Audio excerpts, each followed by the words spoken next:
To this very interesting and very what we could be calling historical moment. Can we believe that it is now the point that in some hours should be at least that the result is clear, so that we are also gathered here together and are going to emphasize our unified support in this process and call these higher forces to be present and to direct the decision the way that it is appropriate for the plan. So I think that we are not going to put quite a lot of time for this introduction or anything general. You have been maybe with us already these days. We have had two before this and now the third one, and let us see that how we are going to then continue. Shall we still meet or we will meet some kind of closing thing in some point? We don't know, could it be yet tomorrow, but we will see. But anyway, we welcome you into this process with us, and let us try to put our best into this, our full consciousness, and trying to contemplate together if we could be seeing what is happening. And now I turn to Michael. Yes, I'd like to welcome you all, and we probably will, well, you know, there are different people saying different things, different experts. I was listening to James Carville, you know, who is I think a well-known strategist for the Democratic group, and he seems to think that by 10 o'clock tonight, something very indicative will come up before us. Other people say that with the rules and laws of the various states, the counting process may go on for days, and every vote, I guess, submitted with a postmark on election day or before has to be counted. And in some cases, because there's been a deliberate delaying of the mail, there will be as well, in some instances, counting of ballots that have come in later. So the reason I'm saying this is that all of us, we have a continuing responsibility to tune in at a necessary point of group tension and to support the emergence of those candidates, up ballot and down ballot, that best support what we understand by the divine plan. And, you know, in a nutshell, it's the emergence of spiritual light, love, and power. And it is the emergence of the good, the beautiful, and the true. And according to the great invocation number 2 that we have been emphasizing, it is the emergence of liberty, equality, and fraternity. If you're looking for the plan in a nutshell, those ideas, I think, express what we're looking for. You know, nobody's telling you how to vote, but it's clear that students of esotericism generally have a deeper point of view than will the average non-aspiring individual. And so such students, who hopefully are members of the new group of world servers, they will know what is at stake. There's a great deal that's at stake right now. And we're witnessing right now a phase in the battle for democracy, which is to be fought out within the United States, but I would say with worldwide repercussions and implications. So thank you for being here with us. And, we'll have some discussion of Great Invocation number 2, finishing that up, and a meditation and opportunity for you to express yourself as you feel inclined and as time allows. I just, one thing what I was thinking again, talking with few of my friends, it is difficult to find the way how to find what is correct. But let us think about during the time of the Nazi time, and DK was really emphasizing that one has to take sides. But then when he talks about the nuclear power servers, he says that this group is not taking sides. So why do we have this contradiction then? And I think we could find that in this kind of normal human living, what we are living, and also the discipleship life, we are not perfect. We still have to define our vehicles. But when we have a very crucial and very clear attitudes, which are very separatistic, which are very cruel to other humans, or even towards their life, which is emphasizing the material side of life all the time, which is leading into the fight between each other, and which is not about cooperation. We have to think that the ways of Christ, what is Christ doing, how he is trying to guide us. So this could be for us some kind of guidelines to find the way to see what is acceptable and what is not acceptable, what is something which is just undeveloped, and what is then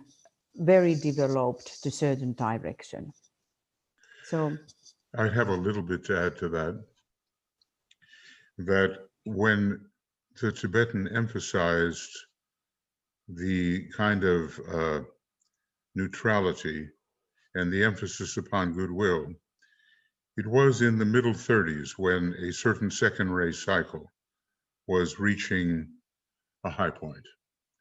However, it didn't work, and there was not sufficient goodwill in the world to forestall the precipitation of the second phase of the war that we call World War II. And from that time on, we do not hear about not taking sides. From that time on, DK emphasized that the hierarchy and the Christ threw their weight on the side of the United Nations, all through the very late 30s and through the 40s.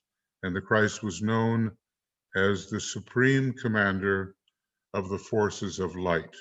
So any even-handedness with regard to the toleration of evil and the hope to eradicate it simply through goodwill, that was left on the side, and a much more focused attitude on behalf of what they called the United Nations, the allies, that happened. So the 1930s experiment did not work out, and then there was a definite taking of sides, at least this is how I understand it. Okay. Now, dear, where would you like to? we can start. Okay. To read. All right. Well, if we're going to start, basically we have two things going on, okay? We have the last stanza of the great invocation number 2, which really has a strong connection with what is trying to happen now. We have an onslaught, an attack. It's an attack. Immediately before the great conclave of 2025, when in fact the first very practical stages of the actual externalization of the hierarchy are scheduled to begin taking place. As DK talks about it, he says, in all probability, from 2025 on, this will be the emergence of the hierarchy. And then after that, on a great wave of expectancy, you can turn in your externalization of the hierarchy book, I think it's page 699 or 649, 699, I think, we will understand what has to be in place before the Christ can really appear, so that every eye shall see him. So this is intensive work that we're talking about. And right now we're trying to internally work to save the will of the many, many people from some kind of dictatorial, totalitarian attitude which negates their will. And that would be the temporary end of democracy, even though we do not have any kind of perfect democracy anywhere in the world, in hierarchy perhaps, but that's a monarchy and a democracy at the same time. So our work is to use this very powerful invocation today, very much today, and in days that follow, because that's when the manipulations really begin, to ward off this incipient initial evil that is trying to stop the will of the people from being exercised. Not just the desire of the people, the will of the people. So I'm going to then... Michael, yes, let us read first the mantra of unification. Okay, let's do that. And you do that.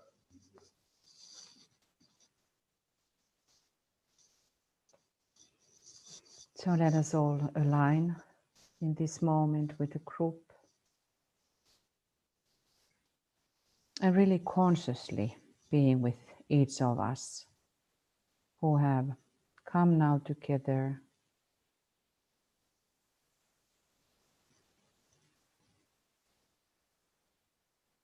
to help now the soul of America, of United States.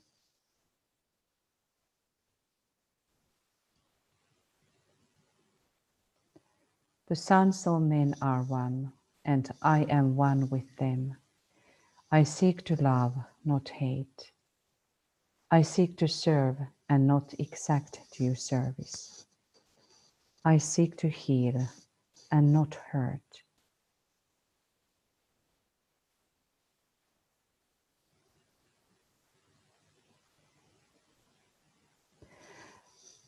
Let pain bring due reward of light and love.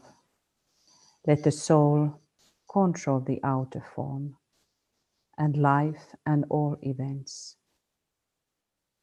and bring to light the love that underlies the happenings of the time.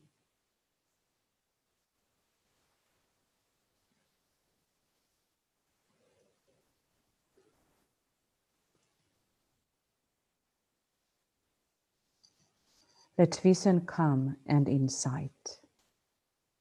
Let the future stand revealed.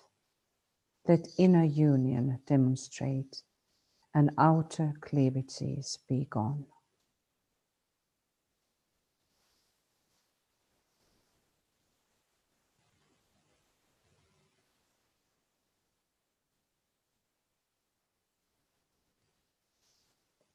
Let love prevail.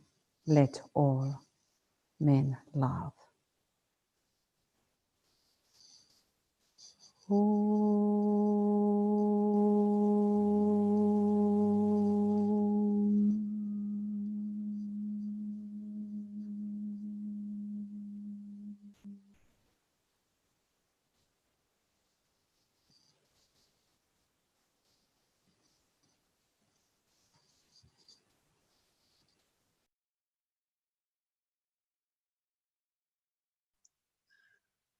So now I think we can go on, right?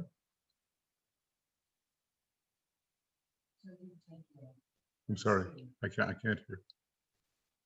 You will take your screen, right? Yes, yes. Yeah. Yes. Take my screen. Whoa. There's a lot of people there, but yeah, there we go. We'll save that one, Michael, till the end when everybody can appear. And I'm going to now do a little interpretation, or a little reading anyway, of the last third, the third stanza of DK's explanation of this great invocation number 2, the third stanza. So we're talking actually about here the saving force. Now, maybe it would be good to just for a moment take a look at what this kind of third stanza and a little bit before it, what it says, to keep this fresh in the mind. The hour of service of the saving force has now arrived. Let it be spread abroad, O mighty one. Let light and love and power and death fulfill the purpose of the coming one. The will to save is here. The love to carry forth the work is widely spread abroad. The active aid of all who know the truth is also here. Come forth, O mighty one, and blend these three. Construct a great defending wall. The rule of evil now must end. So those are the sentences that we will deal with in this final brief kind of reading and analysis of DK's comments. He says here this synthesis of 3 energies, which basically are the energies of Shambhala, of hierarchy, and of humanity, evoked through invocation and the response of certain divine potencies, this synthesis is esoterically given the name the saving force. And, he really tells us this is something very new that humanity may be able to experience. Of its exact nature and intended effects, we know practically nothing. Now here he's either identifying with us in that we, or even he as a master, does not fully know the nature of the exact nature of this saving force. And watch this, it has never before appeared in action on the physical plane, though it has been for some time active on the mental plane. It just depends on whether we can bring our high thoughts through into expression. Though it is a blend of the energies of the 3 centers referred to above, Shambhala, hierarchy, humanity, it is primarily the energy of divine will, which will be its outstanding characteristic, and thus, of course, it is connected with the Lords of Liberation in Shambhala, at this time at least, the Lords of Liberation who are will beings.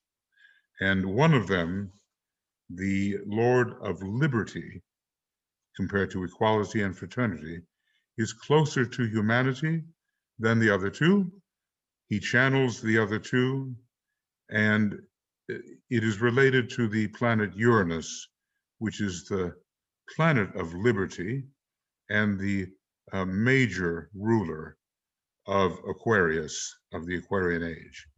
So here he deals a little bit with the, there have to be representatives on the physical plane to receive any kind of forces from Shambhala. Hitler had his so-called evil gang, himself and 6 others. And DK tells us that the future of the Wesak Festival and of the Festival of the Christ will take place in different ways than presently, and will depend upon each nation having its particular disciple initiate, who will be the central point of the force or energy let loose by the Buddha in one case and by the Christ in another. Okay, so we need, above all, selfless love, and we must fight fire with fire. There is the selfish and wicked will to power, and it has to be fought with the fire of love. And, men and women, human beings are capable of this, finally, at last. The saving force must therefore be spread abroad.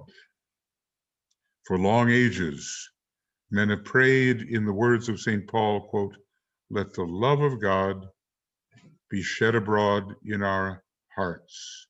And that would, of course, indicate that we were expressing soul consciousness, and we would have the kingdom of God on earth.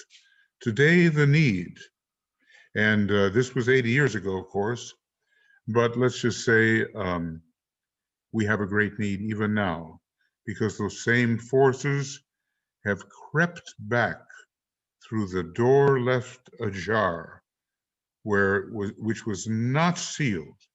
The door where evil dwells was not sealed. So today also, I would say, even as it was 80 years ago, there is a great need for the saving force to take hold of our minds and to control from that directing center. It's Scorpio, it's our monadic nature, it's Mercury. To take hold of our minds and to control from that directing center, for it embodies the needed salvation at this time. We might want to know what really is salvation. Well, it's not spending forever in heaven as a fairly mediocre musician on the harp. There's other things. And real salvation has to do with the restoration of our true monadic identity. Sometime I'll talk more extensively about that. It will take the united efforts of all the 3 focal points of divine expression on our planet to make this possible, but it can be done. So there are 4 words that come to light in this final stanza, light, love, power, and death. And it was brought up by one of our colleagues recently that the death that we're talking about is not the what DK calls the relatively unimportant death of the form. It's the death of old thought forms and methods by which the former civilization was pursued and enacted. And those have to die away and give way to the new ideas. So he says here, look for a moment at the 4 words which embody the thought of what can be done by men to bring to fruition the mission of the coming one, and we understand that that is the Christ, the rider from the secret place. And he's riding upon the white horse, which represents the completely purified personality. And he's coming from the secret place, which represents the hierarchy. We are told that light and love and power and death must be invoked to fulfill the purpose of the coming one. Now, we might say light, love, and power, but why death? Well, in the sixth formula found in Discipleship in the New Age, Volume 2, which is an initiatory manual, we will be given to understand what is the death formula and how it really has nothing to do with the form at all, at least the human form. And here we come right down to the practical theme of man's individual part in the processes of liberation under the Lord of liberation, particularly who is liberty. Here we are concerned with that which, within humanity itself, needs evocation in order to produce right cooperation, right preparation, and right understanding. And that is, well, at first, it's got to be the soul nature. Later, it will be the triadal nature, and still later, the monadic nature. 4 potencies within, he says, it's the soul of man, from within the soul of man. And we really have to ask ourselves, have we really and truly experienced the soul consciousness of the higher mental plane? And do we, with any degree of consistency, experience it? It's a question. 4 potencies within the soul of man are available for his individual use in helping the forces of light, and that's what we're trying to do in an esoteric way. And, it must be understood that in this election, there is a contest between forces of light and of the soul and forces of ignorance and retrogression and backwardness. So potencies he shares with all men to a greater or less degree according to the expressive power of the soul. Each one of us must learn to express as a soul on the physical plane, and then we will overcome these selfish forces. They are potencies which are not innate in the lower self, the personality who is the dweller on the threshold, but only in the higher self. So basically, in an election like this, we're trying to bring the best possibility that, though imperfect, the higher self may have a channel to express and not be blocked by the lower self, the personality, the dweller on the threshold. The lower self reflects only distorted forms of the higher divine energies. And that's something that we have to note. So now he's going to go through a little bit about light, love, power, and death. Light, with which to see the new vision, that's where our educational function comes in, is needed by all. This will probably not be an intensification of any earlier vision, and that's hard to imagine because we often think in terms of what we have known before, no matter how apparently spiritual, but something, are we open to it? So entirely new that you will need all the light that is in you and a trained insight if you are to recognize it when contacted. And what's the old formula? In that light, we shall see light. Within the soul illumined mind, within that light, we shall see within the light of the intuition. The light of day, the scorpionic light of illuminating light of day on the Buddhic plane. Okay, that's how he's looking at light in terms of a new vision. We have to be ready for it. Now, love. Love is not emotion or sentiment. He deals with this in the beginning of the Glamour book very well, and which is not related to feeling, which is a distortion of true love. And now here's the definition. And let's see if we measure up and can measure up during these coming days and really for the rest of our life. But is the fixed determination to do what is best for the whole of humanity or for the group, if the larger concept is not possible to you, and to do this at any personal cost and by means of the uttermost sacrifice.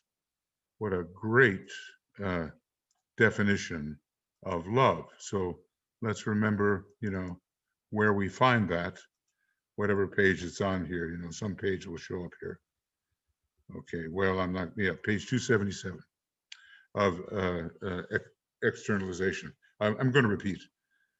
Love is, notice how will is blended with it, is the fixed determination to do what is best for the whole of humanity, or for the group if the larger concept is not possible to you, and to do this at any personal cost and by means of the uttermost sacrifice. So immediately you find the Christ consciousness. We can work as individuals and as a group esoterically if we have this kind of quality permeating our consciousness and our various activities. Only those who truly love their fellow men can see the issues clearly and can grasp the inevitability of the things which must be done to end the present rule of terror, and that was, in 1940, and so usher in the new rule of peace. Now, he's going to say something very important, because the Christ cannot come unless a certain measure of peace is restored. The Christ cannot come. But the definition that the Tibetan has is different from what we might expect. Peace, he says, is not the goal for our race or time, no matter what many men think. Now, let's see a little further here. He kind of explains it. The real peace is something different.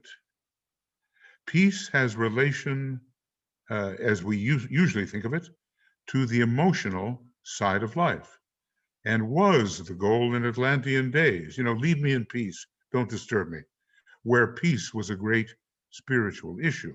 But peace and the love of peace can be, and we have to watch out for this, a deadening soporific. It puts you to sleep, and are so at this time. The usual interpretation of peace is a deadening soporific. So when he says love and peace, the usual definitions are not going to hold. And what are his definitions? Let's see if we can find that. It is usually, the old way of regarding peace is selfish in purpose, and people long for peace because they want to be happy. Now we know happiness, joy, and bliss, right? The three grades of what we might call happiness in general. It is usually selfish in its purpose, and people long for peace because they want to be happy. Happiness and peace will come when there are right human relations. And now for the definition, peace and war are not a true pair of opposites. This is going to be hard to assimilate because of our old conditioning. Peace and change, peace and movement are the real ones. War is but an aspect of change and has its roots deep in matter. We could ponder long on that. The peace usually desired and discussed concerns material peace, and in every case is related to the personality, whether it is the individual personality or that of humanity as a whole. Therefore, I deal not with peace, but am concerned with love, which oft disturbs the equilibrium of matter and material circumstance and can consequently work against so-called peace. Now, maybe we can bring that into our mind, the disturbing nature, the potentially disturbing nature of true love. So, that light and love and power and death. Okay, so now we have an idea of what the Tibetan means in this invocation by love. It's a type of deep-seated change which rearranges your entire life and all circumstances according to an archetype which serves all human beings to uplift them and to increase the quality of their life. The soul, says the Tibetan, is the quality of life. Now, power. Power is something that has ever been of interest down the ages to advanced humanity and to those men who could respond to the will aspect through their mental unfoldment. In other words, you're not going to have power unless there is a degree of advancement through evolution. That will have to be established, otherwise power cannot exist. However, the way in which we use power and what it is, that's another matter. It is today becoming of interest to the masses. We see this in advertising all the time, how this word is used to attract interest in commercials and that kind of thing. It is today becoming of interest to the masses and to the more mediocre types of men, and is hence oft misused and turned to selfish purpose. The power here to be evoked out of the human soul in this hour of need, and we're still in an hour of need, is the ability to know the plan and to work for its furtherance, thus cooperating with those forces which are endeavoring to reestablish order on earth and to end, at that time, the cycle of aggressive wickedness in which we find ourselves today. But of course, all over the world, aggressive wickedness is showing itself in smaller units, in smaller arenas. If it coalesces, we have a world war. So this kind of power is the power to be evoked that will bring the divine plan into fruition, into manifestation, and will reestablish that plan on the earth. That is the power, and not this ridiculous egotistical power which long ago we should have outgrown, and which had been furthered by the Black Lodge during Rome, during the period of the French kings, during the fascism and Nazism which rose up, and to a lesser extent in many places, the love of power. Now, this doesn't surprise us. Why? Because the average member of the Black Lodge has a third-ray monad and a first-ray soul, or a first sub-ray. He said all of Hitler's group had in their higher nature a first ray, either that or the first sub-ray. So obviously they wanted power without love. Okay, well, I can't read this all, but you go to these pages and you will see a lot as you try to understand and apply in the right way this work for the uplift of humanity.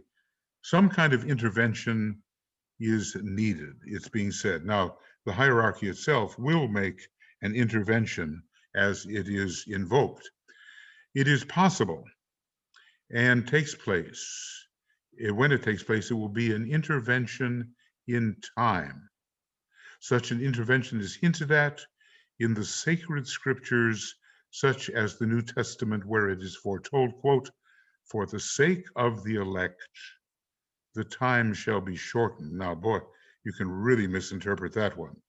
What the Tibetan says of it, the real meaning, which is not the apparent and rather inadequate translation which we have, is, quote, "Because of the elect, or because of those who know and who take right action, the progress of evil can be arrested.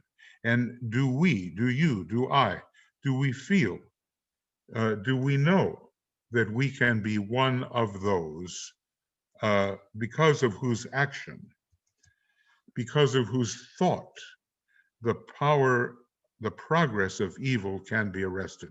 That's what we are here to do. Members of the new group of world servers, we offer the good, and we, to the extent that we can, we block, if we can, or offset the progress of evil. We arrest it. This is encouraging, he says, and I commend the thought to your attention. There is a power with such elect, which such elect can wield, understanding its nature, preparatory and selfless. So let us hopefully that we can number ourselves here among, without any egotism, because when you use a word like elect, I mean, it immediately suggests to some people some kind of elitism in which they are exalting themselves over others. No, it's servant leadership.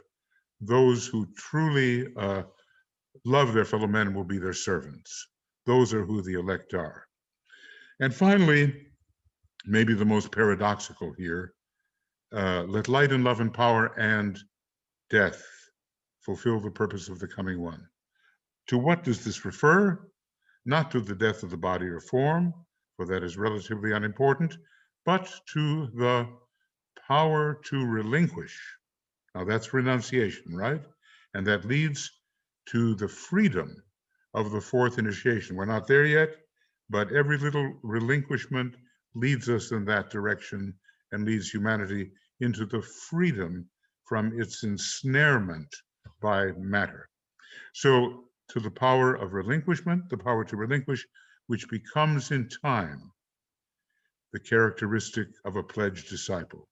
Are you, am I, are we pledged disciples? Do we have this power to relinquish? How does it show up if we have it? The new era is coming. By the way, there's a book by Master Moria on the new era. The new era is coming. The new ideals, the new civilization, the new modes of life, of education, of religious presentation, and of government are slowly precipitating, and naught can stop them. They can, however, be delayed by the reactionary types of people. At one point, I think Esoteric Psychology 1, he talked about a 300-year delay. Elsewhere, he hints at other things. Delayed by the reactionary types of people. They love the past, okay? It's secure, they fear, they love the past. By the ultra-conservative and closed minds, and by those who cling with adamantine determination to their beloved theories, their dreams and their visions, their interpretations, and their peculiar and often narrow understanding of the presented ideals. They are the ones who can and do hold back the hour of liberation. We see it happening even right now in this election and in the general combat between the dweller on the threshold and the angel of the presence of humanity even now. Then he gives us an attitude that we should adopt, a spiritual fluidity, a willingness to let all preconceived ideas and ideals go, as well as all beloved tendencies, cultivated habits of thought, and every determined effort to make the world conform to a pattern which seems to the individual the best, because to him the most enticing. These must all be brought under the power of death. Now, so I guess we have to question ourselves, which ones of these categories are we still subject to? We have to ask. Okay. So I just want to kind of, make this a little bit bigger, because that is the point. All of these cherished, obstructive patterns, these are the ones that have to be relinquished. It's not easy to see them. And once we do see them, it's not easy to give them up. That's just That's just a fact. They can be relinquished with safety and security and no fear of results if the motive of the life is a real and lasting love of humanity. Love, true spiritual love, as the soul knows it, can ever be trusted with the power and opportunity, and will never betray that trust. It will bring all things into line with soul vision. So again, what we must do, and maybe some of the pain of it, is being laid out before us. A little more. So anyway, we have the energy of the three centers with which we are becoming familiar and can see them being brought together and their triumphant relation being fused and blended. And he says it's never happened before on the physical plane. And that's the kind of world that we're living in right now. Those are the possibilities. Only when humanity offers, and this is us, is it not? This is we, this is who we are, and let's see if we make the grade. Only when humanity offers all that it has to give to the service of the sad, the suffering, and the oppressed, and will work actively and intelligently to bring about release, can that full cooperation be established between the inner and the outer potencies, which is so deplorably needed at this time, even at this time, in my opinion, and not just during the crisis period of that great and terrible war. It is humanity alone which can precipitate the new and incoming energies from where? From the Lords of Liberation, and make possible their activity on earth. It is humanity alone which can open the door onto the physical plane for the rider from the secret place, the returning Christ. The stupendous inner potencies can reach certain levels of human activity and contact, such as the mental plane, but their further progress downward into outer expression, power, and manifestation is dependent upon the potent, magnetic, indrawing power of man himself. So, if we somehow ever thought we could escape responsibility or even wanted to, paragraphs of this nature deny us the opportunity. So now, the Great Defending Wall, simply expressed in certain words here: thus far and no further. Do you remember? I don't go to a lot of movies, but the ones I go to, I remember. And there was the Lord of the Rings, and he was Gandalf, under circumstances that I don't think any one of us would like to be occupying, was fighting the Balrog, an ancient demon. And he kind of took his staff and he slammed it on the ground this way and this way. And he said, "Thou shalt not pass. You shall not pass." So it was a dramatic moment. And then they fell into a great pit where a great wrestling match took place, and Gandalf emerged, I believe, purified from that. Thus far and no further. This is the Great Defending Wall, made of the spiritual energies. Master Mori said, "You will be amazed later when you see how we protected you." Now, I've often thought about that, and we're naive and we don't know the full extent of those powers, what they can do. But we are being protected, and those who are preparing for the reappearance of the Christ are, in the words of DK, close words, marked out for special protection, because it's such dangerous work. Now think about that, before you get into it. Well, maybe you're into it and it's too late, and that would be good. Symbolically, the hierarchy, And then to a certain extent, the new group of world servers can put up an impregnable wall of spiritual light, which will confuse the enemy of humanity. It will be a wall of energy, vibrating, protective, and at the same time of such power that it can repulse those who seek to pass in their pursuit of evil and wicked objectives. He says, I speak in symbols, but my meaning is clear. We can contribute to this great defending wall, to this wall of protection, to this guardian wall. We can contribute to that, even as that wall protects us, we protect others. A little bit more here, and then we're completed and can go into, your thoughts and then the meditation. One point you need to grasp more clearly, and it is both an encouragement and a point difficult of belief. Now, this is an amazing thing he's going to say. If the sons of men who are cooperating with the forces of light at this time stand with steadfastness, and if the massed intent of the men of goodwill is brought down from the mental plane where most goodwill, desire, prayer, and invocation becomes frozen and is carried away from its easy focus in the wish life of the aspirant, goodwill becomes active in expression and intangible deed upon the physical plane, so that the work done through the means of invocation and prayer, plus the needed fighting for the right, is done. If all these things are done by those who can truly coordinate and integrate on all three levels and thus function as a whole, what does this mean?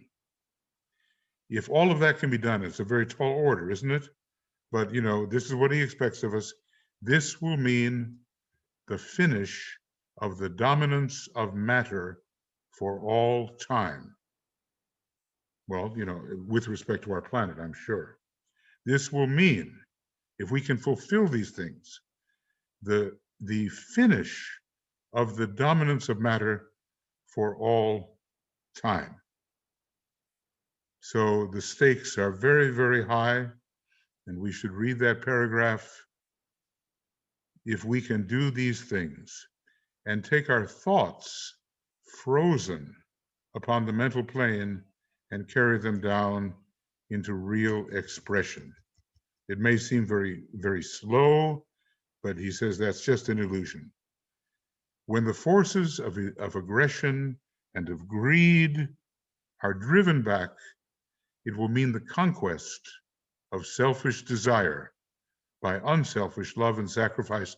That's our job, even as an individual becoming initiate, to conquer our selfishness with unselfish love and sacrifice. And now he's identifying with us.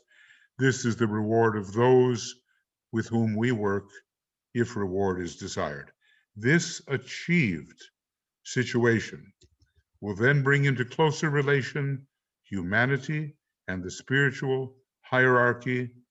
They will be en rapport in a manner new in history. And that's the possibility that is before us. Even right now, we see tendencies towards selfishness, gross tendencies towards selfishness. They must be offset. And we're standing by to help to put the thoughts of selflessness and a larger point of view into the areas where people are voting and people are trying to decide in this battle between the dweller and the angel. Okay, and it will take some time. He said, I placed the possibility before you, and humanity determines its own fate.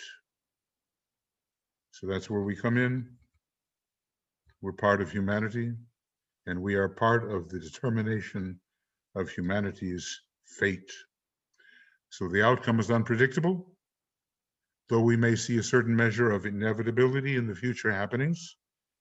But man is free to choose the way that he shall go, and much of the responsibility for his choices rests upon the shoulders of the more instructed of the human family and upon those who have achieved some measure of vision. That should be who we are. That should be who we are. And much responsibility rests upon our shoulders. Therefore, use this second invocation frequently with dynamic intent and cooperate, therefore, by your love of humanity and by your activity with the forces of light and with those upon the outer and inner planes who are seeking to drive aggression back to the place from whence it came and to end the rule of hate and fear. So we will have the chance to contribute again to the sealing of the door where evil dwells. First, to rid the etheric plane, etheric physical, from evil, seal it upon the astral plane. Later, then, to rid the astral plane of this evil and drive it towards the mental plane, and eventually it will dissipate according to the sincerity and strength and understanding with which we work. So that takes care of 3 attempts to offer the Tibetans' words, at least some of them, and you can read it more carefully yourself. This gives us some idea of how he is interpreting this powerful mantra which we are using in the specific case of the battle for democracy. Nothing perfect, no perfect democracy, but at least the tendency towards an increasing perfection of the democratic way of governing. Okay. Tuya, is there anything that you want to say here? No. Okay.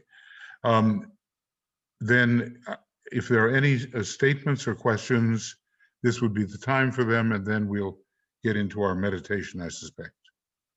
So. And we have a number of comments, questions, statements made, beginning with Yvonne, who wrote, "One nation under God with liberty and justice for all." Right. That's the one. Is the word indivisible in there? You know, ever since they changed the one nation under God with liberty, and there's something. I'm somehow thinking about that word indivisible. Is it there? Maybe someone knows. Well, it's there, but not in the comment written. Okay. Well, the point is taken. That's the way it should be. You know, a nation under God, indivisible with liberty and justice for all. That's the great ideal. And the sixth ray personality of the United States has much good that can come out of it. But right now it's under the Martian, red Martian vibration. And it has to be liberated from that. Okay. Thank you, Yvonne. And then Jan has contributed the I Ching Today, 34 Power of the Great, top line changing, quote, "A goat butts its head against a hedge. It cannot move backward nor forward. If one denotes the difficulty, it brings good fortune." Changing to possession in great measure. Okay, possession in great measure. This is interesting, changing of the top line. Well, you know, I was in China once long ago, and I met a master on the I Ching. Unfortunately, I was so interested in offering a treatise on cosmic fire to him, which he gladly took, that I didn't have a chance to understand the wisdom that he might have imparted to me. But there's a profound wisdom there, and that's, I think, an auspicious indication for today. Let us hope so. Thank you, John. And I'm going to read one or two more before I get to Rose, whose hand is raised. Okay. Bruno has written, "It's so important the points Michael and Tuya are sharing. This is a moment where we must, as disciples, discriminate as one group of servers through all over the world. The point of tension the world has today to solve the glamour and the illusions of the past. We as disciples have the responsibility to stand for humanity, for the revelation of the plan as instruments of the hierarchy, the possibility to direct the will fire of Shambhala, impressed by the love wisdom of the hierarchy through intention of our intelligent actions." That would be the saving force coming together and to a slight degree directable by disciples and groups of disciples such as we are. So that's well stated. Anything that points to our responsibility, especially our inner becoming outer responsibility in this moment of decision, is of importance. Thank you for those good thoughts, Bruno. Next, Frederick, and then we'll go to Rose. Right. Frederick writes, "Pisces is sometimes been called the sign of the saving force. Is there any fusion between Piscean consciousness and the saving force?" I would think so. It's said that Pisces takes from all the signs. So it's a hugely synthetic sign, bringing together in the Omega position the best of all the signs. I mean, that's the ideal, of course. Pisces can also, represent the dregs of karma and all kinds of difficulties. But yes, salvation, fusion, the Christ, the cosmic decanate of Pisces all fit together. It is a fusing, saving force, and it blends together. As a matter of fact, there are a few who take the fifth initiation under Pisces rather than Aquarius. For them, the road is very, very difficult, but it does indeed lead to the synthesis of Shambhala.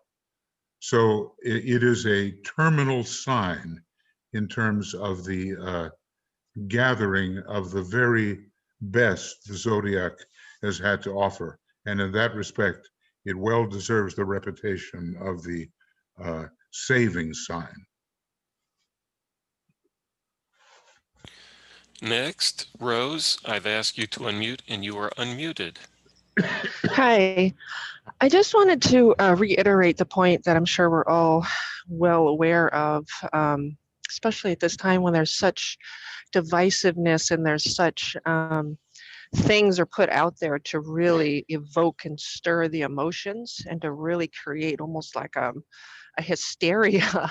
It's quite interesting to observe, but I think that with all that emotion that is charged into this election process with the polarization and the divisiveness, that it's very important that we see things as they are, see them for what they are, but yet remain steady and unmoved, remain in that point of, between these two lines of force where you're really steady. Because if you end up getting swayed, you have your focus, you have your intention, but if you get too swayed by the chaos and the swirling astral, it can affect your potency.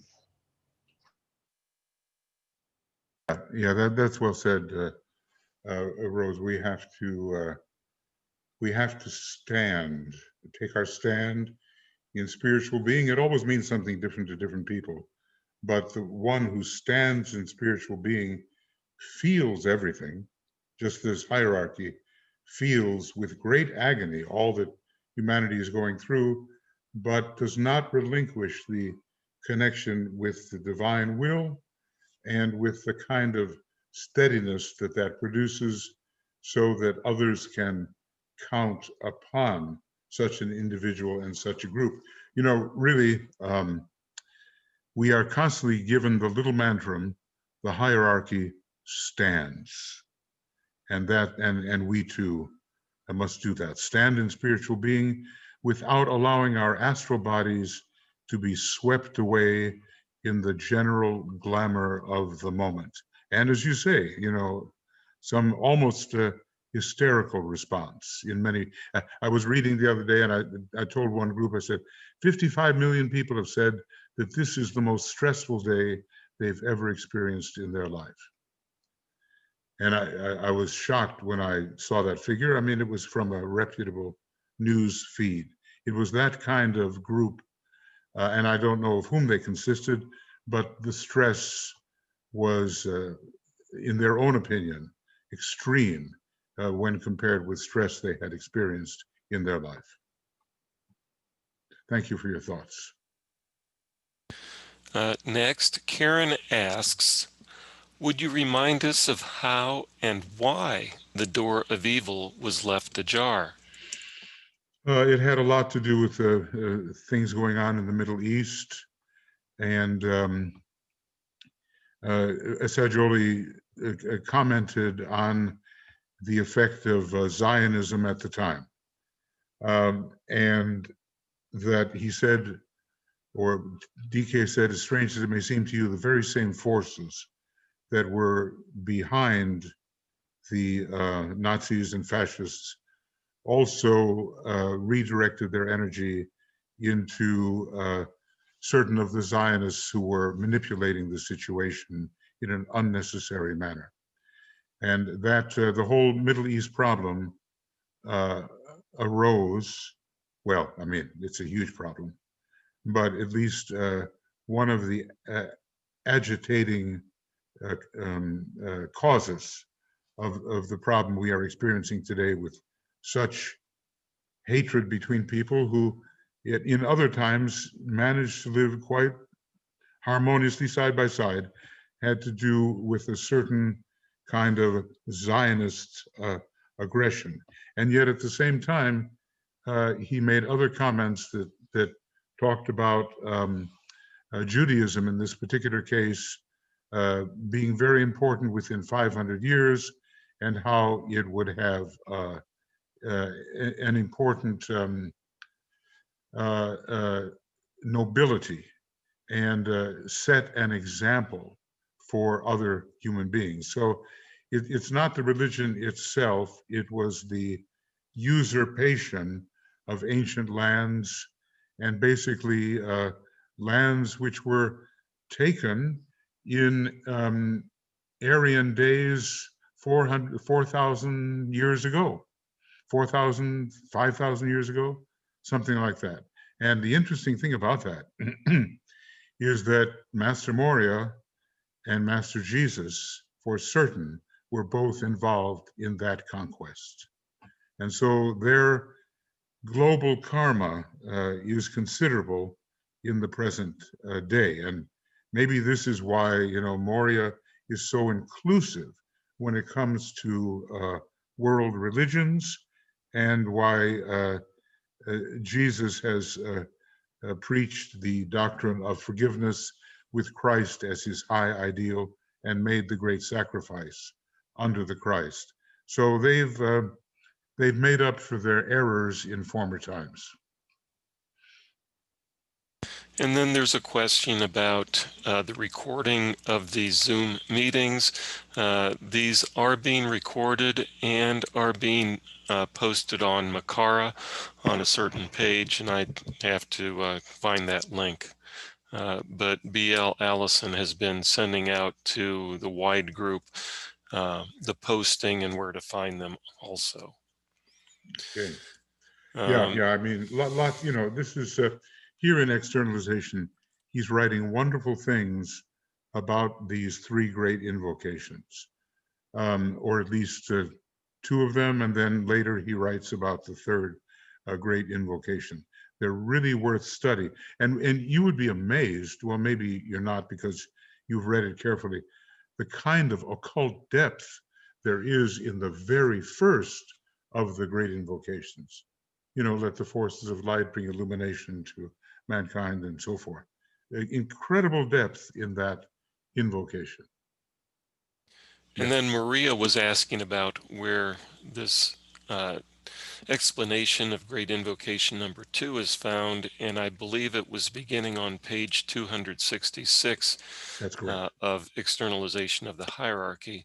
That's correct. And she's asking about the copy that you're showing on your screen. That's just a cut and paste. And basically, you know, I can make it available to you, Michael, who can make it available to others. You know, if that is convenient for you. I can just send you what it is. But, you know, of course, look, basically, I'm just using certain highlighters just to distinguish what I'm going to talk about here. You know, all of it is important. And the highlight is simply to direct me to talk about only certain things because of time issues. Okay.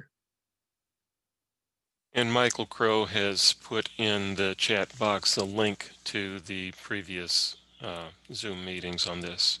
Good. Thank you, Michael.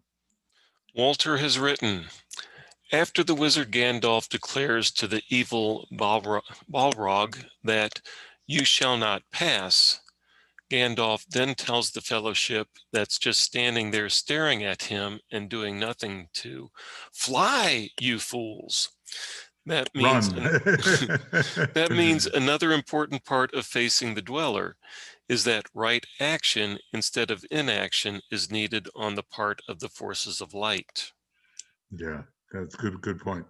How would you like to have gone into that mountain, underneath that mountain with those orc-infested mountains?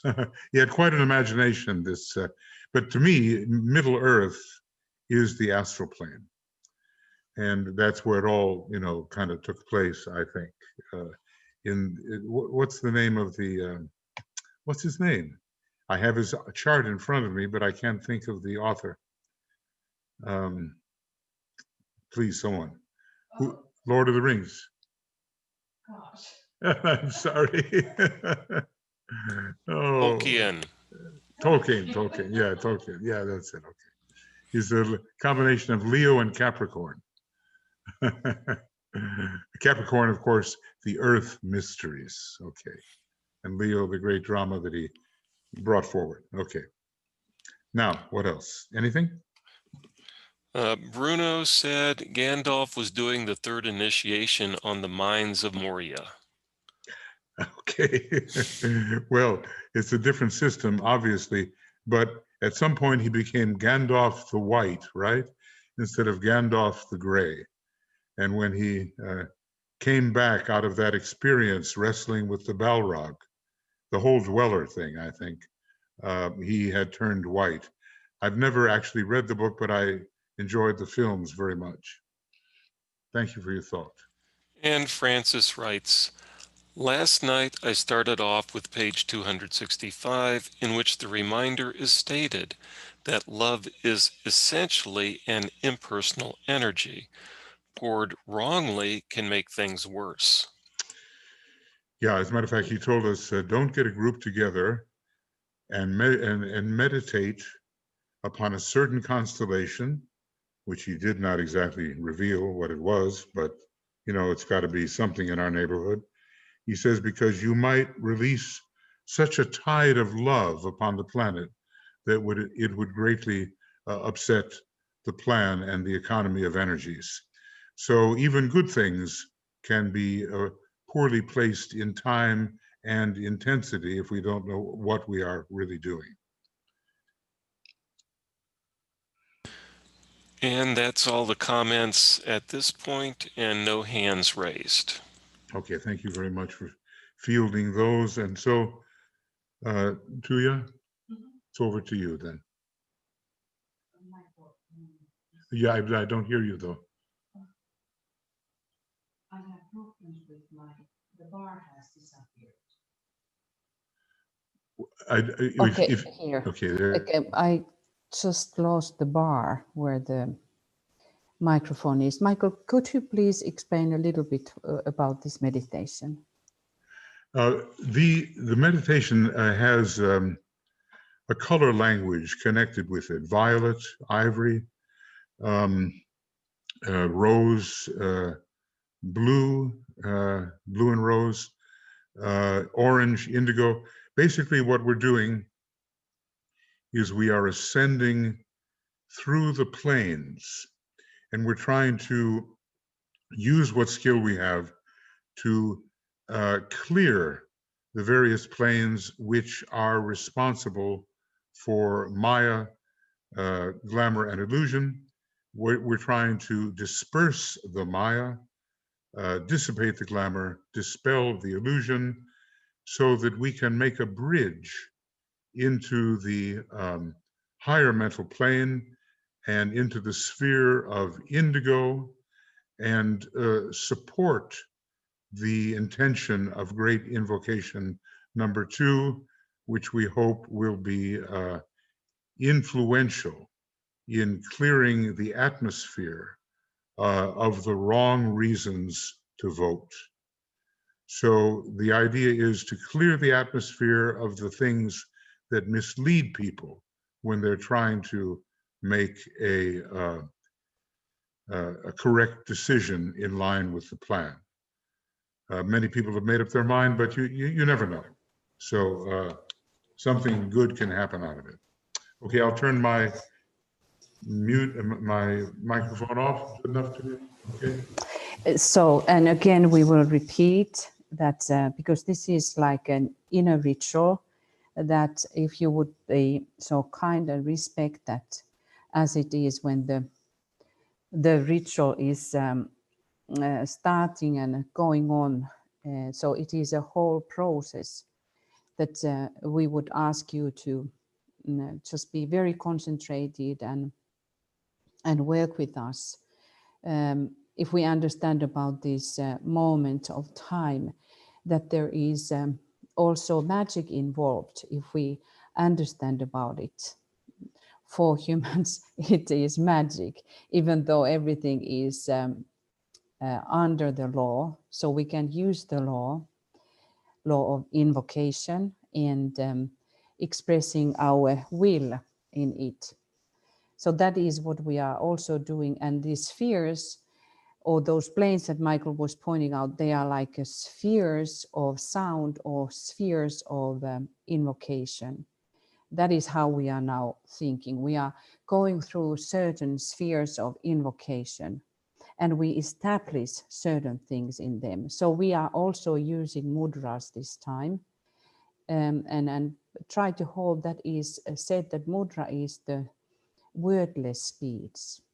It's the speech of divine beings who do not use anymore the way how we are using the throat center. They are using that in relationship with the will. So the mudra is also a speech of will. And then there are the same aspects as we have had, but then there is something new in this as well. So if there comes some technical problem, because in one point I'm going to use YouTube, and if there happens something, so don't bother about it. Just keep your vertical and horizontal alignment with the group. So we hope that this is going to function, and also let us all remind ourselves that we are now in the very, very historical moment in our lives.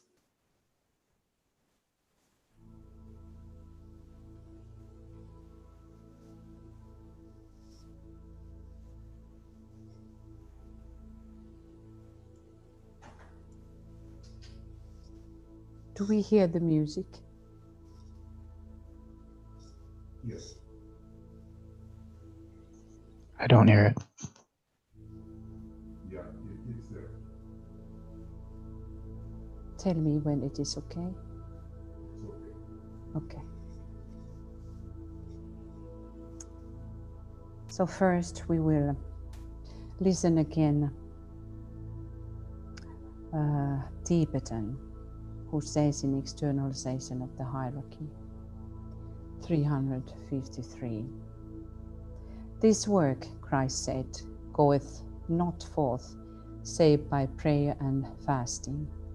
I call you to prayer and to meditation, for both are needed today, fusing as they do the emotional and mental bodies into one aspiring whole. I call you to discipline, for that is the meaning of fasting, and to the constant effort to live at the highest possible point all time. This is so often a dream, but not often a fact. Today, in the hour of the world's need, aspirants and disciples who are willing to make at least consistent, persistent effort are needed by humanity and the hierarchy. My brothers, I have presented the picture. I have held before you for years the vision of opportunity, service, and discipleship. I have outlined to you the mechanism of service, which already is in existence and which can be galvanized into activity and world usefulness. I leave matter in your hands, asking you to remember that the united interest, love, service, and money of the many is far more potent than even the consecrated effort of the 2 or 3. No one is futile or useless unless he chooses so to be. So we have that in our minds when we start our effort. We start with this idea that we present a tiny focal point through which the spiritual forces can work. Through the agency of the many tiny points of light and will, much potency can be transmitted. Contemplate now upon the world crisis and how this election is affecting on the world scale. In your opinion, and what you wish to be done, and what you wished that the result would be, and why. 2 minutes silence.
Let us fuse our emotional and mental bodies into one aspiring whole.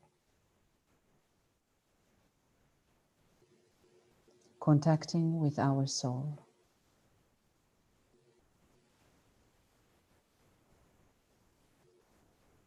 Aligning with our solar angel.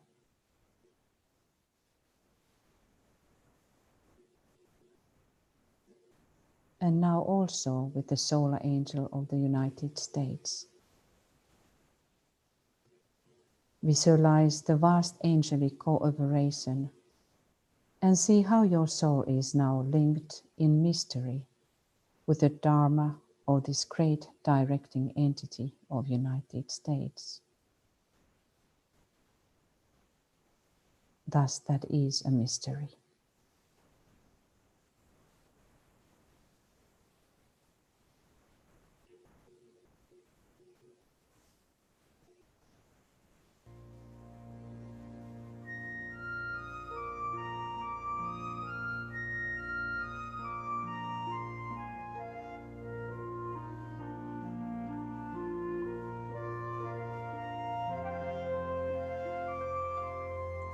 At the center of our love I stand, and from that center I, the soul, will outward move. From that center I, the one who serves, will work. May the love of the divine self be shed abroad in my heart, through my group, and throughout the world. May the love of the divine self be shed abroad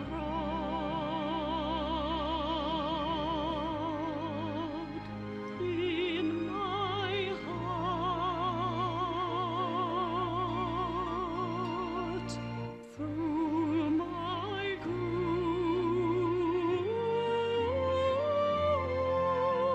and throughout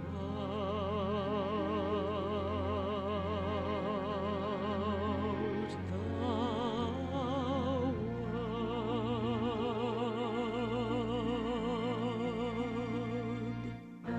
At the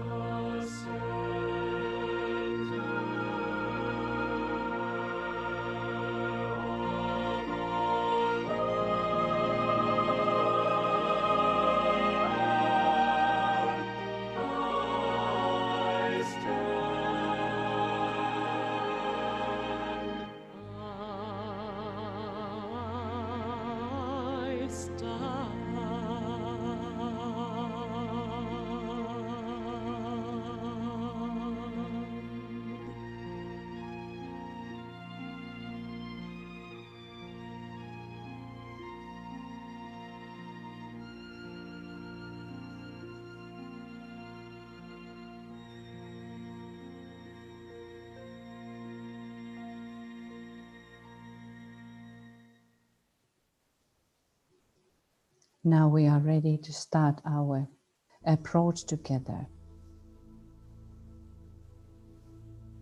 We leave our outer garments, all our worries, anxieties, attachments, all that what is from mundane behind. We bring nothing from outside into the sacred inner ceremony.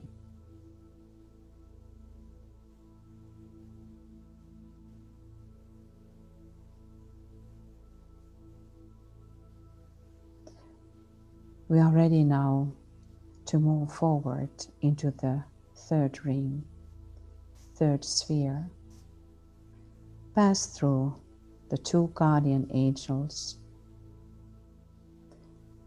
and go forth as a conscious disciple in purpose and in unified intention to sound forth your will.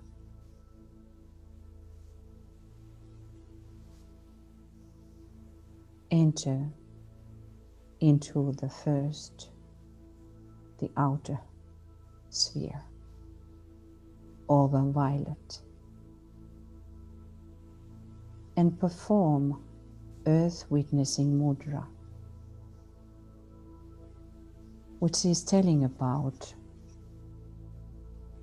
that Buddha, when he was enlightened, he was calling the earth to witness this great event. So as we too align with this phenomenon, how the light is brought upon earth,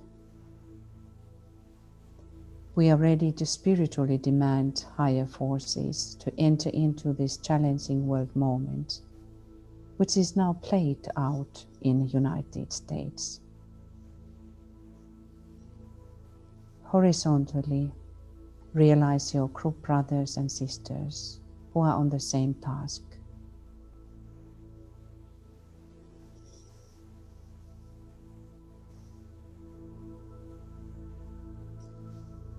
Also, we contemplate the Christ and his temptations. Christ met his temptations to use his divine powers for selfish ends by the quiet reiteration of his divinity, a divinity which was based on the universality of the word. The Maya, or delusion, of the physical nature could not hold him. From that he stood free.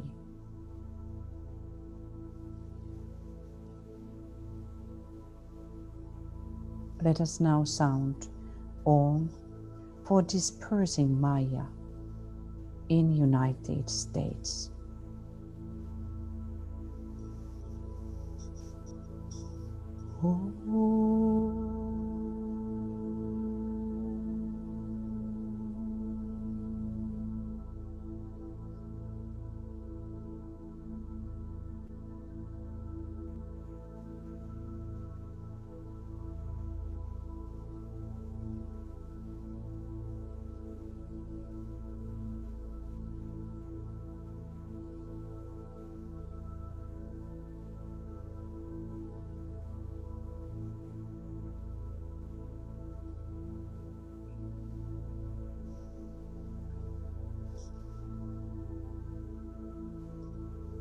Align with the motto of the solar angel of the United States.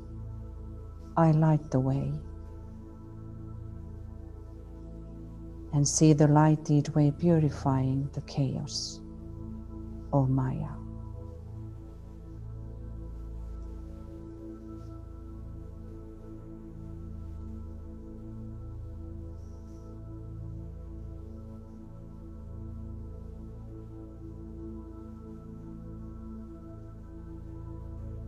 Now through these purified ethers you see the ring pass knot and their two pillars, which hold a door. Visualize that door in color of shining ivory white. Go towards that door.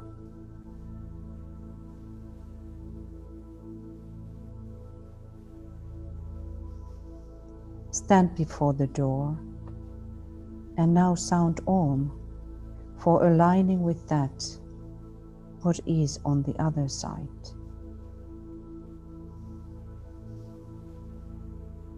We sound that in silence.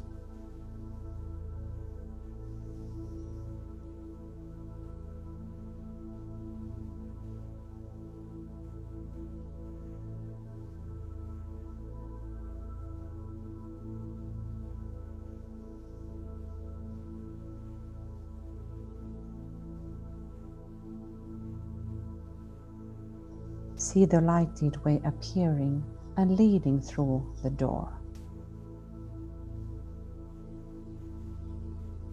Go through that door by sounding sacred word Om.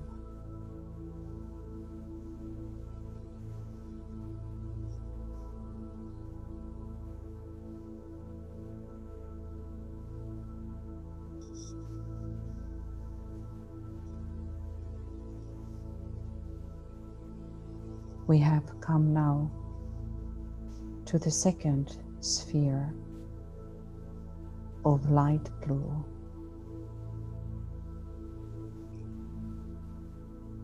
And let us now hold the mudra of fearlessness, Abhaya Mudra. And it can be done by holding either one of the hands or both hands into that position that you see on the screen.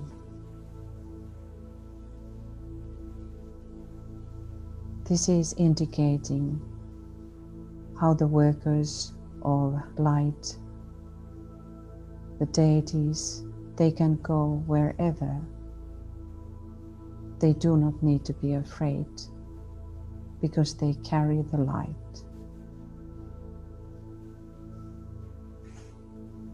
All the darkness will disappear. And we hold in our minds the Christ and the temptations of clamor in the second temptation.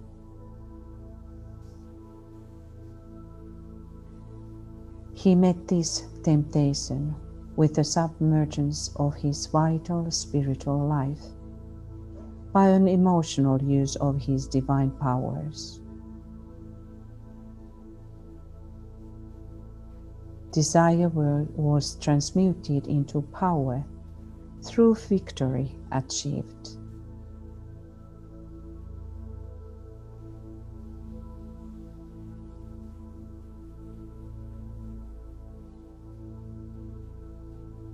He said, "It is written again, thou shalt not tempt the Lord thy God."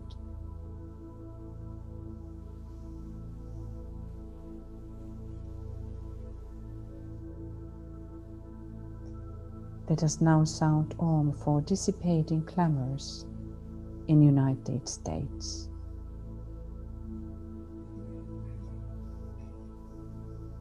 Om.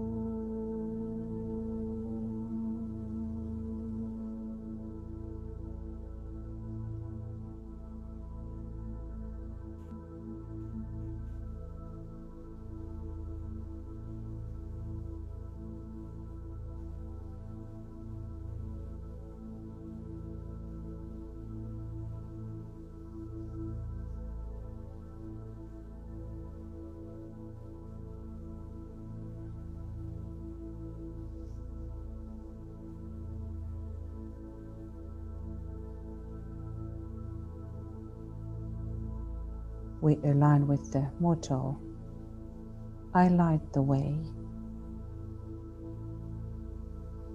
And we visualize how the lighted way purifies all the clamors.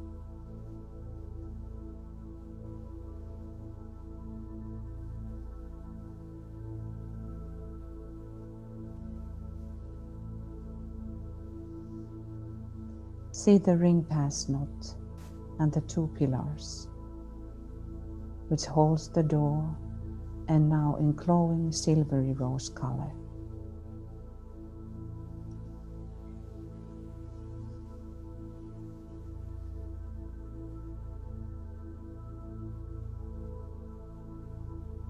Go towards that door.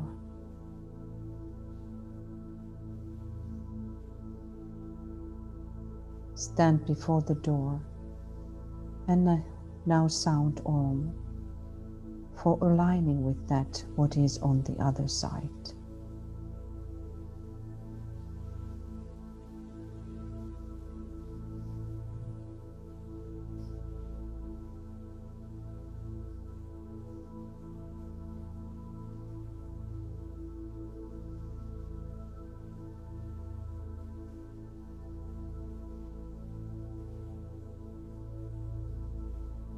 See the lighted way appearing and leading through the door.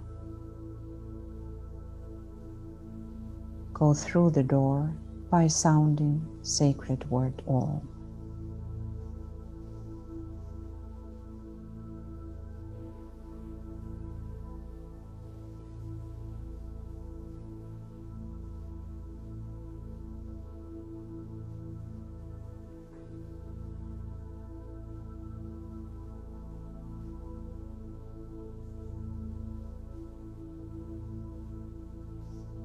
We are now standing on the first sphere of orange color.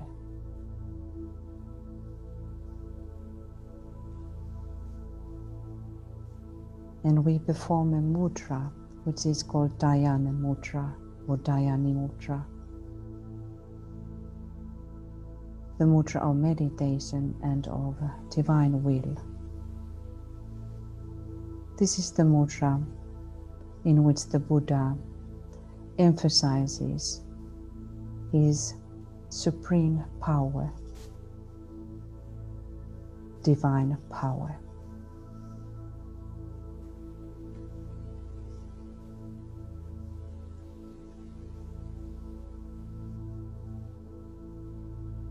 And in that position we reflect. Christ met the temptation of illusion in the third temptation, meeting the devil, father of pride. The devil showered him a picture of diversity, of many kingdoms, much division or multiplicity, plurality, separated units. But Christ came to unify, to bring together and to unite in one all kingdoms, all races and all men.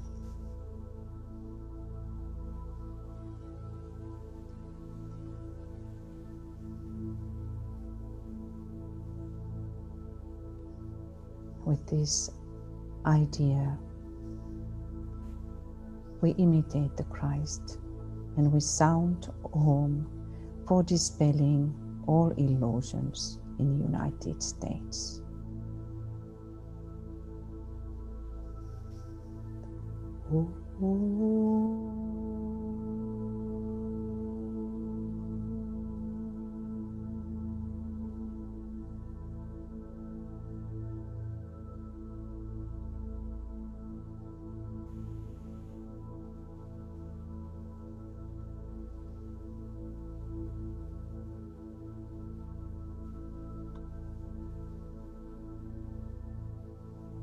And again, we use the motto, I light the way, and see the lighted way pouring out from the solar angel of United States and making all illusions to disappear.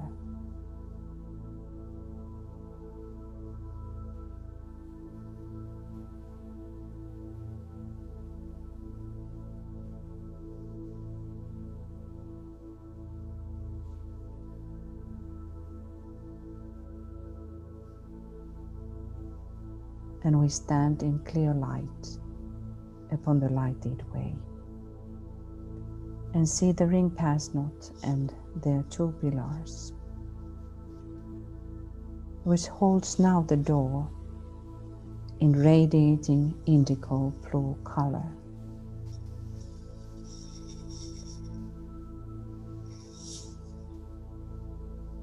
Go towards that door.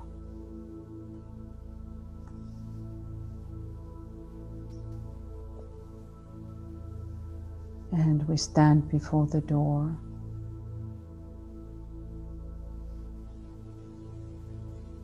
and sound Om for aligning with that what is now in the center.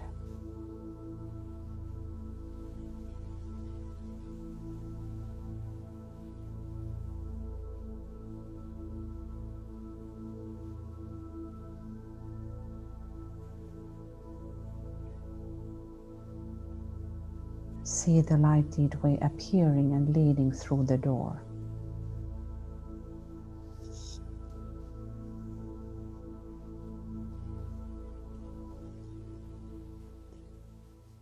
And go through that door by sounding Om.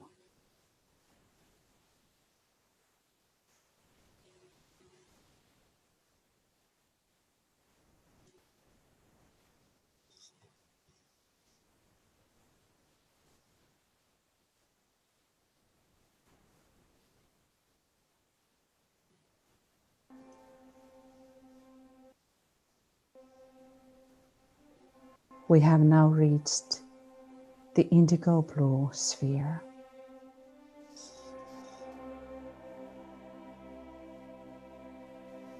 And let us hold the mudra of turning of the wheel, the mudra of Dharma, to be echoed around the aura of United States, everyone to find their Dharma.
We stand now under the eye of the angel of the presence and dedicate to Christ.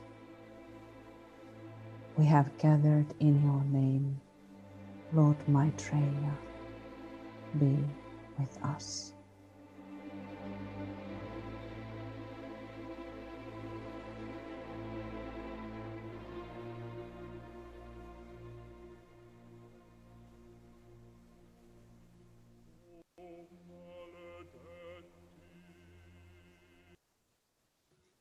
See him appearing in the center.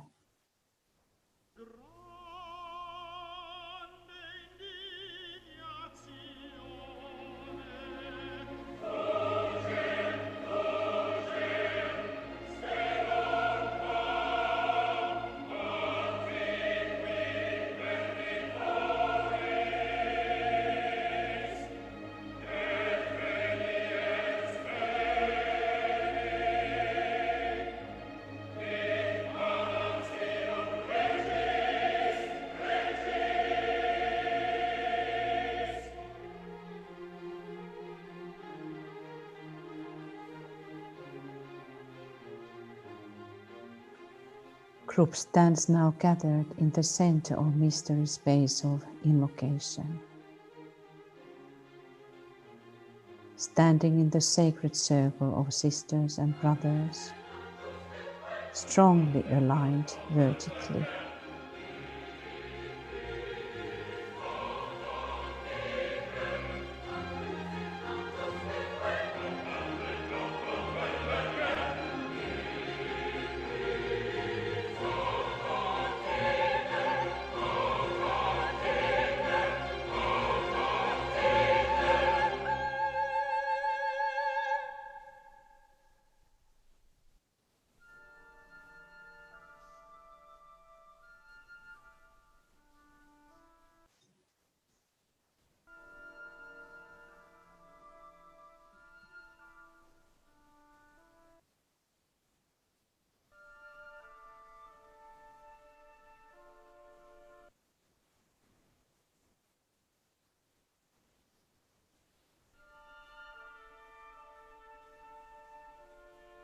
In silence, we will be 2 minutes for fusion and union of the group, and for opening now the funnel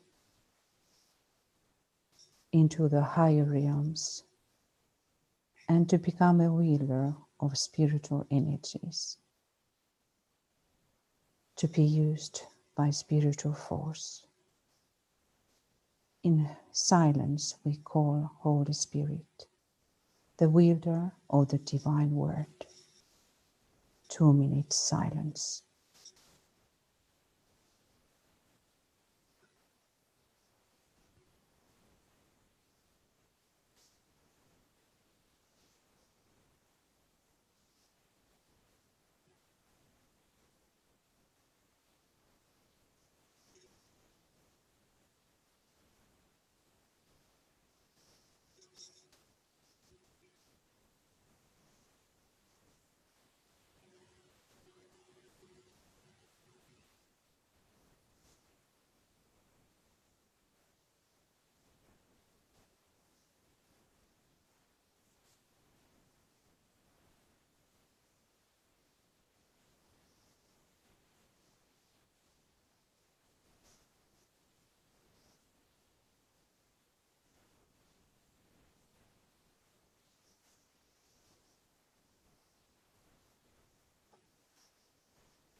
In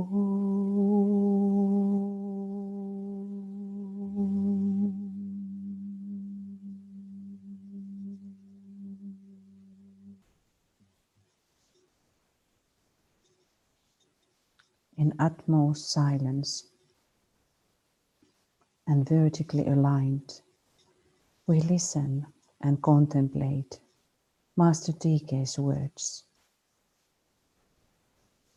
By what name these living forces are called is entirely immaterial.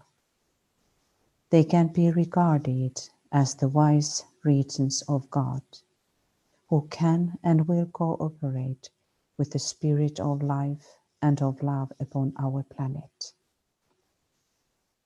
As the archangels of the Most High, whose work has been made possible through the activity of Christ and his body of disciples, the true and living church. As the guiding heads of the planetary hierarchy, who stand behind our planetary evolution, and who seldom take an active outer part in the world activity, leaving it to the masters of the wisdom, except in the time of an emergency.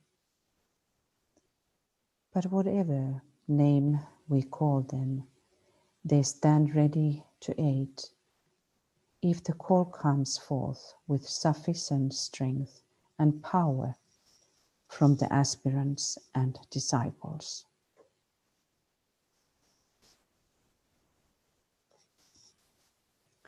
God has revealed and sent his messengers and representatives to aid and guide humanity. But this happens only when the demand is adequately voiced and the need has cried to high heaven. Never yet has the response failed.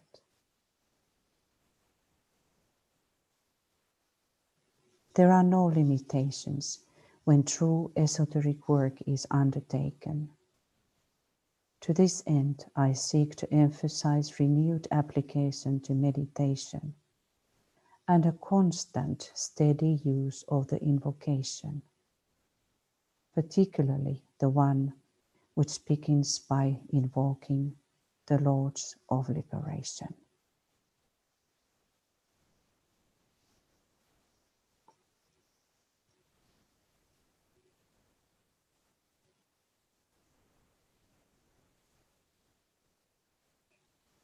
And now, Great Invocation number 2, read by Michael.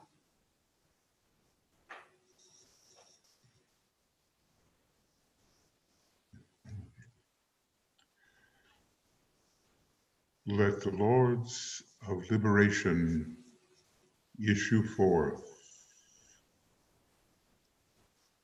Let them bring succor to the sons of men.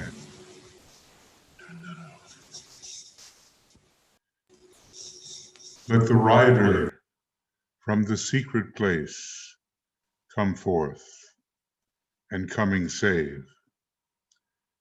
Come forth, O Mighty One. Let the souls of men awaken to the light, and may they stand with massed intent.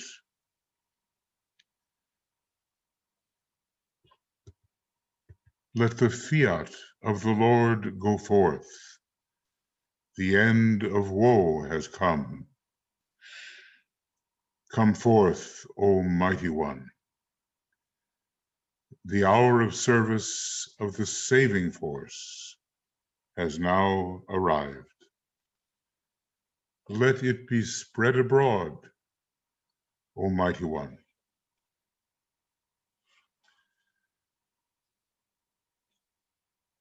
Let light and love and power and death fulfill the purpose of the coming one.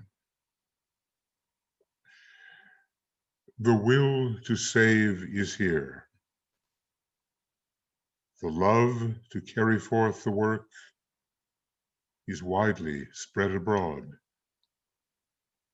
The active aid of all who know the truth is also here. Come forth, O Mighty One, and blend these three. Construct a great defending wall. The rule of evil now must end.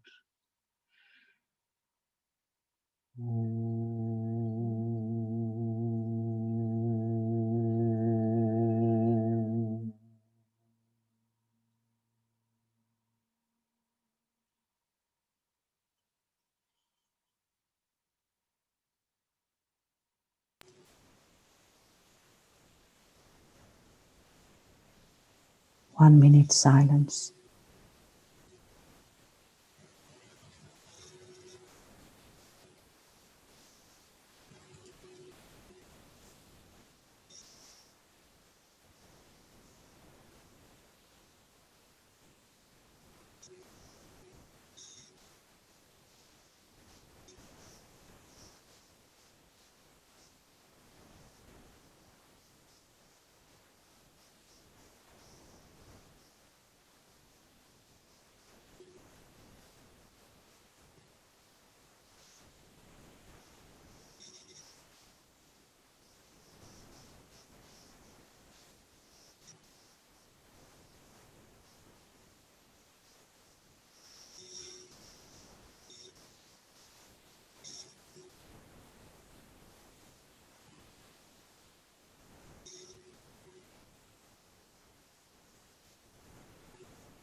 Let us now align and imagine the White House, executive branch of government of United States.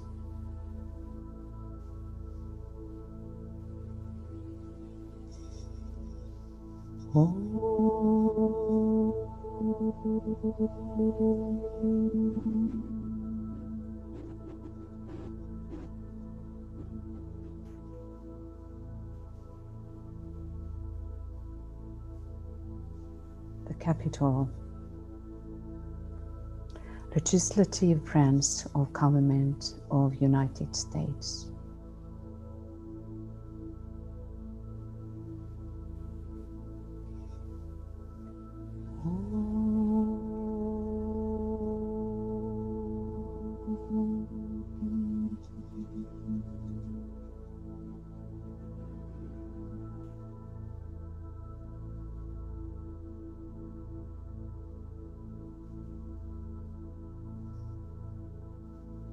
The Supreme Court, judicial branch of government of United States.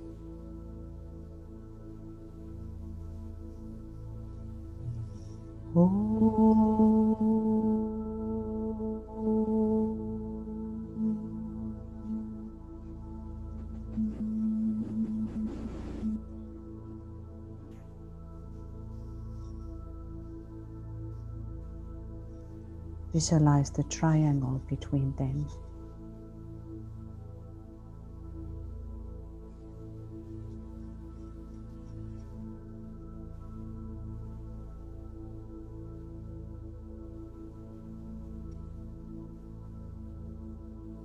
We call now the protective forces of light, guardians of justice, Archangel Michael, and his saving forces.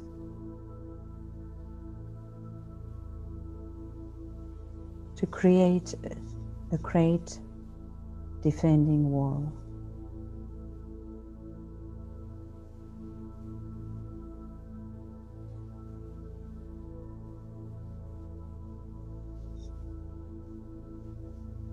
And by that energy, let us visualize all of us, now 105 people, and call all of your friends, your co-workers, to now stand together, hand in hand, in massed intent, to stand for the justice.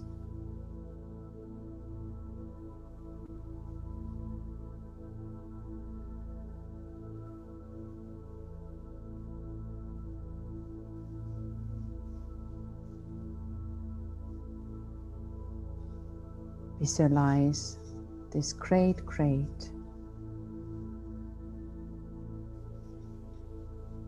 sacred circle of brothers and sisters, disciples and aspirants standing together, demanding the spiritual forces to come forth. Everyone knowing, as a member of human family, I stand, and I have a right to express my will in this sacred circle, in unison with my group.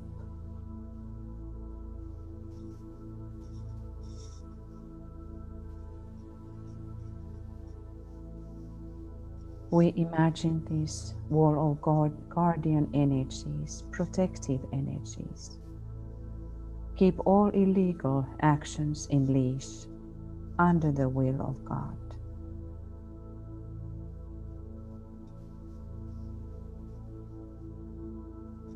The will to save is here.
And let us say as one group, may thy will be done, not mine.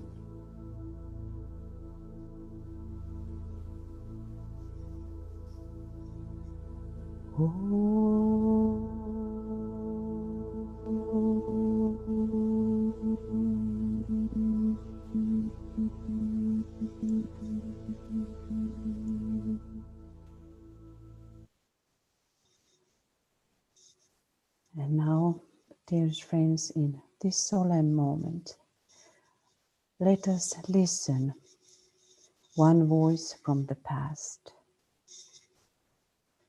and may it bring strength to everybody. Today is World Invocation Day, a day when millions of people throughout the world are joining together to say the Great Invocation, a prayer which belongs to no group or individual, but to men and women of goodwill everywhere. The Sunday editor of the New York Times has said, we need, in addition to the A-bomb and the H-bomb, what I call the S-bomb, the spiritual bomb. You are invited to share in the meditation of the Great Invocation as it is repeated by an outstanding American, Mrs. Franklin D. Roosevelt. This is Mrs. Franklin D. Roosevelt speaking from New York within the United Nations building. We're living today in a troubled world. In many parts of the world, people have a sense of discouragement as to whether they will ever solve their difficulties. And it seems to me that those of us who feel that a spiritual leadership is necessary in the world are looking for ways in which to express what we feel. And someone sent me the other day an invocation. It is called the Great Invocation. And it seems to me to express the aspirations held by many people throughout the world, so I'm going to read it to you on this program. The Great Invocation. From the point of light within the mind of God, let light stream forth into the minds of men. Let light descend on earth. From the point of love within the heart of God, let love stream forth into the hearts of men. May Christ return to earth. From the center where the will of God is known, let purpose guide the little wills of men, the purpose which the Master knows and serves. From the center which we call the race of men, let the plan of love and light work out, and may it seal the door where evil dwells. Let light and love and power restore the plan on earth.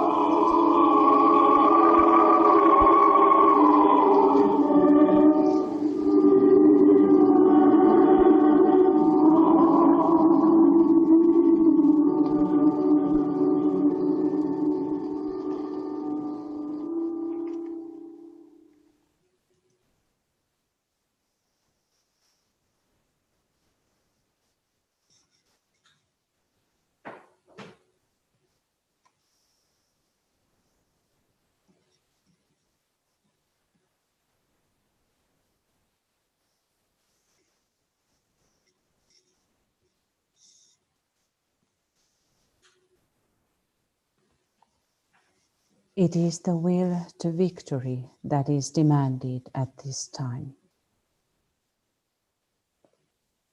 It is the will to invoke that which is needed.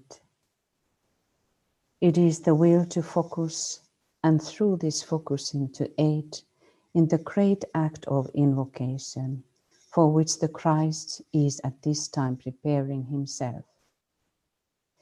It is the will to goodness, to self-control, and to the evocation of right action, for which the hierarchy asks today.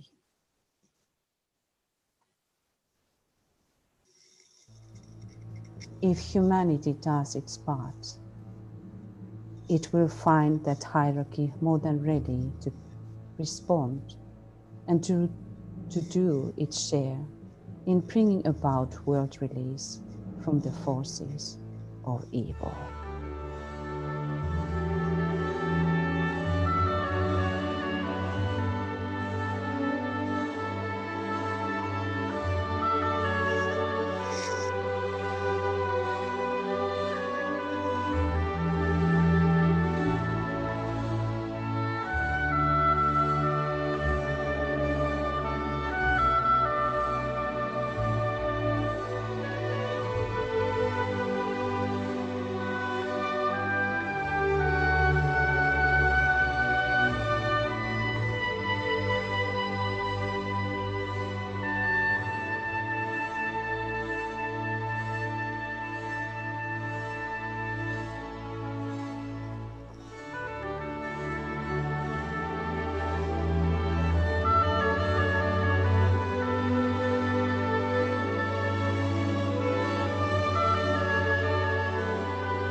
May the blessings of the Masters rest upon you as a group and as individuals. And may the holy ones whose pupils you seek to become show you the light you seek, give you the strong aid of their compassion and their wisdom until you stand where the one initiator is invoked, until you see his star shine forth.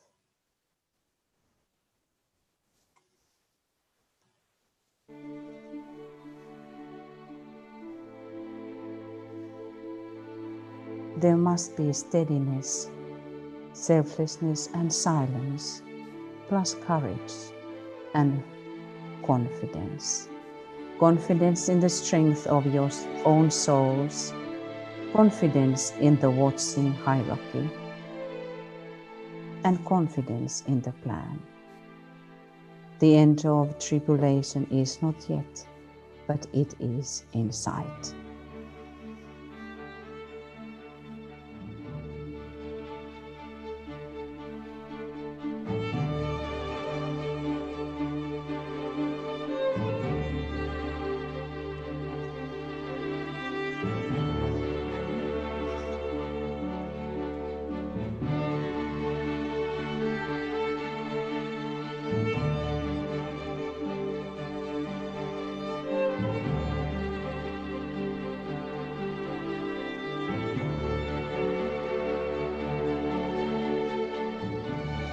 Let the forces of light bring illumination to mankind.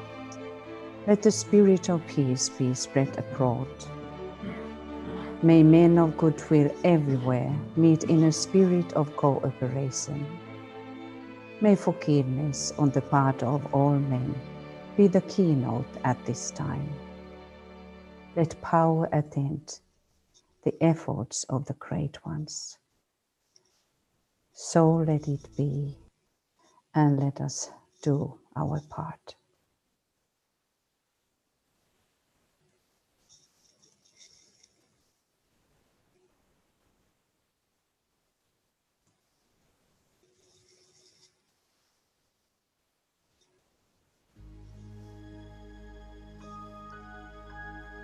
And dear friends, by this beautiful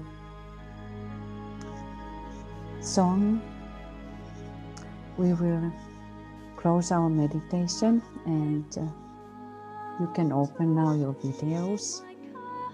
My videos has disappeared, so I hope that I'm somewhere there in the screen. Many blessings to everybody, many blessings to the soul of United States. May our work to continue. So let us stand together. In this meditation, we don't come back from the place where we are. We continue throughout this election. And now namaste from Finland.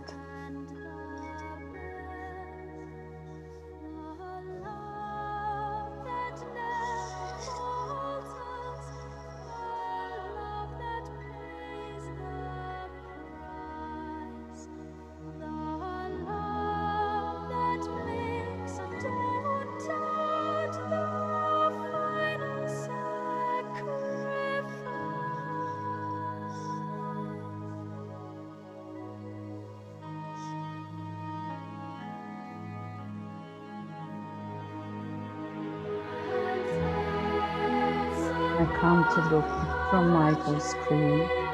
I want to see your, oh, now I see your faces.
What?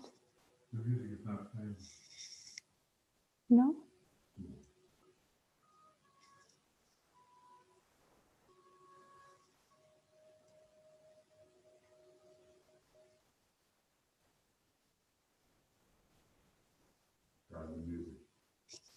What? Michael says that there is no music. I'm playing the music. Tuya, when you stopped sharing your screen, the music stopped for everyone else. Oh my gosh. You can just share your computer sound only. I don't know how to do that.